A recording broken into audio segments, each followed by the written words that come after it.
नमस्कार दोस्तों, बहुत बहुत स्वागत है आपका इंडिया नाउ में और मैं हूं संदीप पाल। प्रियंका गांधी के पति राहुल गांधी के जीजा रॉबर्ट वाड्रा इन दिनों सियासत में एंट्री मारने के लिए काफ़ी उत्सुक नज़र आ रहे हैं, काफ़ी उत्साहित नज़र आ रहे हैं। और पिछले दिनों उन्होंने एक बयान दिया था जिसके बाद इस बात की चर्चा तेज़ हो गई थी कि क्या रॉबर्ट वाड्रा को कांग्रेस अमेठी से प्रत्याशी बना सकती है, क्योंकि वाड्रा ने बयान दिया था कि अमेठी की जनता चाहती है कि वो चुनाव लड़ें, अमेठी से चुनाव लड़ें, जिसके चलते उन्होंने ये बात कही थी। लेकिन अब रॉबर्ट वाड्रा का एक और ताज़ा बयान आया है जिसमें वो देश की पॉलिटिक्स में उतरने को काफ़ी बेताब नज़र आ रहे हैं। तो पहले तो रॉबर्ट वाड्रा ने कहा था कि अमेठी की जनता चाहती है कि मैं चुनाव लड़ूं, और अगर वो ऐसा चाहती है तो वो भी चुनाव लड़ने को तैयार है अगर पार्टी सिग्नल दे। तो अब जो ताज़ा तरीन बयान दिया है रॉबर्ट वाड्रा ने, उसमें उन्होंने कहा है कि अगर कांग्रेस पार्टी को लगता है कि बदलाव ला सकता हूं, एक्टिव पॉलिटिक्स में आऊँगा। वाड्रा ने कहा कि ये ज़रूरी नहीं कि अमेठी से ही चुनाव लड़ूं, मुरादाबाद और हरियाणा से भी चुनाव लड़ सकता हूं। ये बयान उन्होंने दिया, जिसके बाद एक बार फिर चर्चा तेज़ हो गई है कि अब लगता है रॉबर्ट वाड्रा ने चुनाव लड़ने का मन बना लिया है, बस कांग्रेस के शीर्ष नेतृत्व की मोहर लगनी बाकी है। अब वो अमेठी से लड़ते हैं, हरियाणा से लड़ते हैं या मुरादाबाद से लड़ते हैं, ये पार्टी तय करेगी। उन्होंने कहा कि मेरा परिवार धर्मनिरपेक्ष है, वो हमेशा धर्मनिरपेक्ष देश के बारे में बात करता है।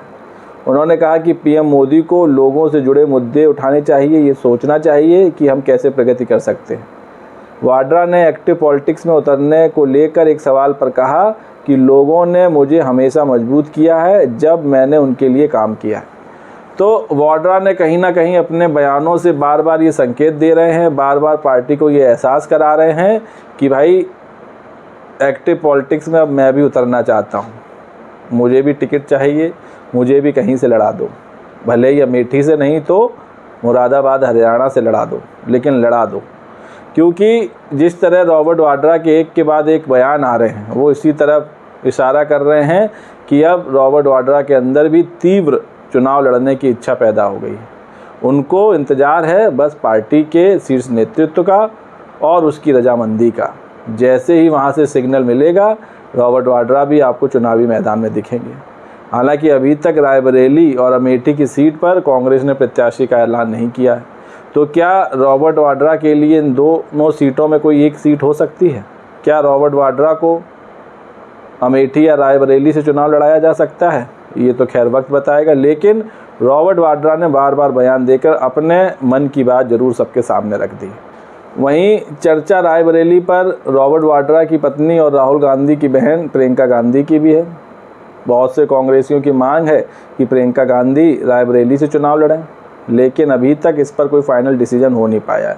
और ये दो सीटें अब बहुत बड़ा सवाल बन गई हैं कांग्रेस के लिए, कांग्रेस कार्यकर्ताओं के लिए, कांग्रेस के समर्थकों के लिए, क्योंकि यूपी में यही दो सीट हैं जिन पर कांग्रेसियों की नज़र रहती है। यही कांग्रेस की हाई प्रोफाइल सीट है, परिवार से जुड़ी हुई सीट है, प्रतिष्ठा का मसला है। तो इन दोनों सीटों पर अभी तक कैंडिडेट का कोई भी ऐलान नहीं हुआ है और इंतज़ार सब कर रहे हैं। और इस बीच रॉबर्ट वाड्रा भी बार बार बयान दे रहे हैं कि जनता चाहती है मैं चुनाव लड़ूं, अमेठी की जनता चाहती है मैं प्रत्याशी बनूं, अगर ऐसी चाहती है तो वो भी तैयार है। लेकिन क्या कांग्रेस पार्टी तैयार है? क्या कांग्रेस पार्टी रॉबर्ट वाड्रा को चुनावी मैदान में उतारेगी? क्या सोनिया गांधी या राहुल गांधी रॉबर्ट वाड्रा को अमेठी या रायबरेली से प्रत्याशी बनाएंगे? ये बड़ा सवाल है। हालांकि रॉबर्ट वाड्रा ने अपनी इच्छा जाहिर कर दी है, अपनी मंशा साफ कर दी है, अपने इरादे साफ कर दिए।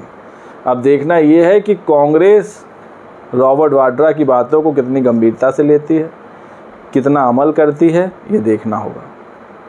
तो दोस्तों, आपकी इस वीडियो पे क्या राय है, आप क्या सोचना है, कमेंट्स करके बताइए। वीडियो पसंद आया हो तो चैनल को लाइक, शेयर और सब्सक्राइब करना ना भूलिए। तब तक के लिए नमस्कार।